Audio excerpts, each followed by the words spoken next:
এবার তার মানে আমরা জলীয় বাষ্প অর্থাৎ বায়ুর আর্দ্রতা পরিমাণ অনুযায়ী দুটো ভাগ করলাম, একটা সম্পৃক্ত বায়ু, একটা অসম্পৃক্ত বায়ু। এবার হচ্ছে আমরা বায়ুর আর্দ্রতার শ্রেণী বিভাগে যাব কিসের উপর ভিত্তি করে? বায়ুর আর্দ্রতার অবস্থার ওপর ভিত্তি করে। কেমন অবস্থায় বায়ু থাকে, মানে সম্পৃক্ত অবস্থায়, অসম্পৃক্ত অবস্থায়, বা অসম্পৃক্ত অবস্থায় থাকলেও কেমন অবস্থায় থাকবে, এর উপর ভিত্তি করে আমরা বায়ুর আর্দ্রতার আর্দ্রতা অনুযায়ী আমরা তিনটে অবস্থার কথা বলবো। একটা হচ্ছে চরম আর্দ্রতা, একটা হচ্ছে বিশেষ আর্দ্রতা, আর একটা হচ্ছে আপেক্ষিক আর্দ্রতা। এই তিনটে অবস্থা, চরম আর্দ্রতা, বিশেষ আর্দ্রতা আর আপেক্ষিক আর্দ্রতা, অর্থাৎ বায়ুমণ্ডলে যে বায়ুর মধ্যে যে আর্দ্রতার উপস্থিতি, সেই আর্দ্রতার উপস্থিতির পার্থক্য অনুযায়ী আমরা তিনটে শ্রেণীতে ভাগ করছি। একটা হচ্ছে চরম আর্দ্রতা, একটা বিশেষ আর্দ্রতা, একটা হচ্ছে আপেক্ষিক আর্দ্রতা। এখানে আসি প্রথম আমরা একটা লেখা দেখতে পাচ্ছি, নির্দিষ্ট আয়তন বায়ুতে উপস্থিত জলীয় বাষ্পের পরিমাণকে বলা হয়, কি বলা হয়? চরম আর্দ্রতা। অর্থাৎ চরম আর্দ্রতা হলো একটা নির্দিষ্ট আয়তন বায়ুতে যা জলীয় বাষ্প থাকবে, সে যে কোনো উষ্ণতা হতে পারে, উষ্ণতা কোনো নির্দিষ্ট নয়, খালি জলীয় বাষ্প যতটা আছে।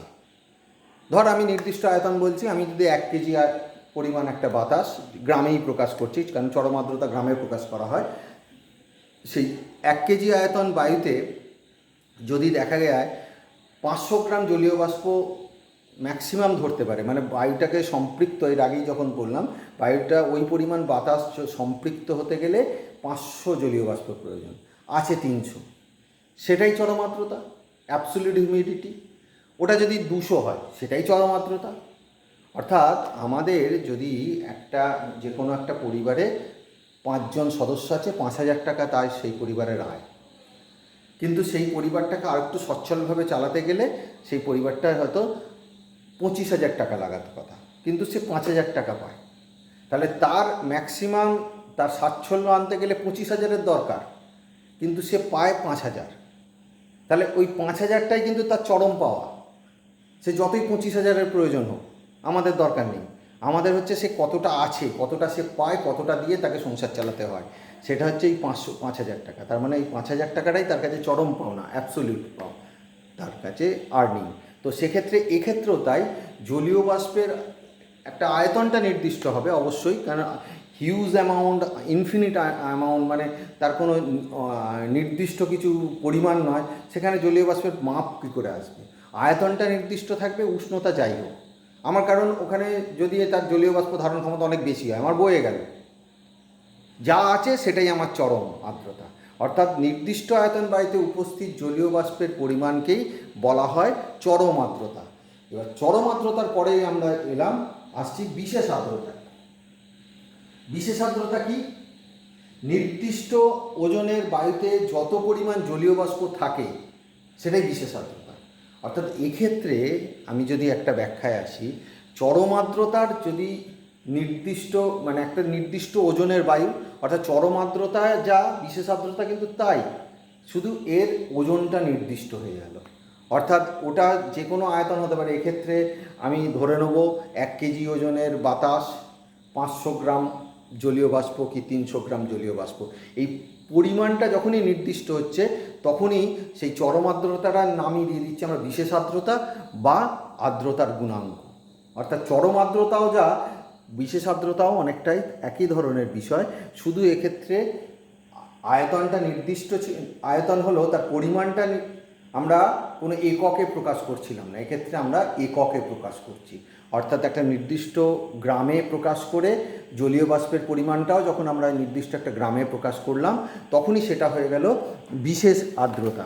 যেমন ধরি আমি প্রতি কেজি বায়ুতে যে পরিমাণ জলীয় বাষ্প আছে তা গ্রামের দ্বারা যদি প্রকাশ করি, তখনই সেটা হয়ে গেল বিশেষ আর্দ্রতা বা আর্দ্রতার গুণাঙ্ক। তাহলে আর্দ্রতার গুণাঙ্ক বা বিশেষ আর্দ্রতা এক কথায় কিন্তু চরম আর্দ্রতাই, কিন্তু চরম আর্দ্রতাটাকে যখন আমি গ্রামে প্রকাশ করে দিলাম, সেইটাই তখন হয়ে গেল বিশেষ আর্দ্রতা।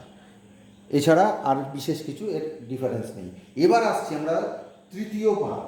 তৃতীয় ভাগ হচ্ছে আপেক্ষিক আর্দ্রতা। আপেক্ষিক আর্দ্রতা এখানে যখন আমি সংজ্ঞাটা দেখছি, নির্দিষ্ট উষ্ণতা ও চাপে নির্দিষ্ট পরিমাণ বায়ুতে উপস্থিত জলীয় বাষ্প এবং একই উষ্ণতায় একই আয়তন বায়ুতে জলীয় বাষ্প ধারণ ক্ষমতার অনুপাতকে, অর্থাৎ আমরা যখন সম্পৃক্ত বায়ুর কথা বললাম যে ধারণ ক্ষমতা কতটা, সেটাকে বলা হয় সম্পৃক্তাঙ্ক। এই সম্পৃক্তাঙ্ক যতটা আর তার সাথে তারতে উপস্থিত জলীয় বাষ্প মানে চরম আর্দ্রতা যতটা, সেই দুটোর যখন অনুপাত করলাম সেই অনুপাতকেই বলা হবে আপেক্ষিক আর্দ্রতা। তাহলে আপেক্ষিক আর্দ্রতা হচ্ছে নির্দিষ্ট উষ্ণতা ও চাপে নির্দিষ্ট পরিমাণ বায়ুতে উপস্থিত জলীয় বাষ্প এবং একই উষ্ণতায় একই আয়তন বায়ুতে জলীয় বাষ্প ধারণ ক্ষমতার অনুপাতকে আমরা আপেক্ষিক আর্দ্রতা বলব। এটাকে যদি আমরা একটা সহজ উদাহরণ দিই, সামান্য ব্যাপার, কীরকম দেখো, আমরা হয়তো বাড়িতে এলাম, বাড়িতে এসে আমার মনে হলো আমি 4 গ্লাস জল খাবো, আজকে প্রচণ্ড গরম, জল খাইনি অনেকক্ষণ, 4 গ্লাস জল খাবো। তো 4 গ্লাস জল আমি খেতে পারি, আমার ম্যাক্সিমাম আমি 4 গ্লাস জল খেতে পারি, কিন্তু আমি এসে 2 গ্লাস জল খাওয়ার পর একটা কাজে লেগে পড়লাম আর জল খেতে ভুলে গেলাম। তো 2 গ্লাস জল খেলাম কিন্তু খেতে পারতাম আমি 4 গ্লাস। তাহলে এই 2 গ্লাস আর 4 গ্লাসের মধ্যে যে অনুপাত, সেটাই হচ্ছে আপেক্ষিক আর্দ্রতা। অর্থাৎ আমার যা, যদি আমি এর আগের উদাহরণেই আসি, 20 ডিগ্রি সেলসিয়াস তাপমাত্রায় যদি একটা নির্দিষ্ট আয়তন বায়ুতে যদি 24 গ্রাম ম্যাক্সিমাম জলীয় বাষ্প থাকার কথা, আছে 12 গ্রাম, তাহলে এই 24 আর 12র মধ্যে যখন আমরা অনুপাত করব সেটাকে বলবো আপেক্ষিক আর্দ্রতা। আর এটা হচ্ছে শতকরা হিসেবে প্রকাশ করা হয়, এটাকে শতকরা হিসেবে প্রকাশ করা হয়, এই আপেক্ষিক আর্দ্রতাকে শতকরা হিসেবে প্রকাশ করা হয়। এবং এই আপেক্ষিক আর্দ্রতার আমরা যখন সূত্র দেবো, সেই সূত্রটা হচ্ছে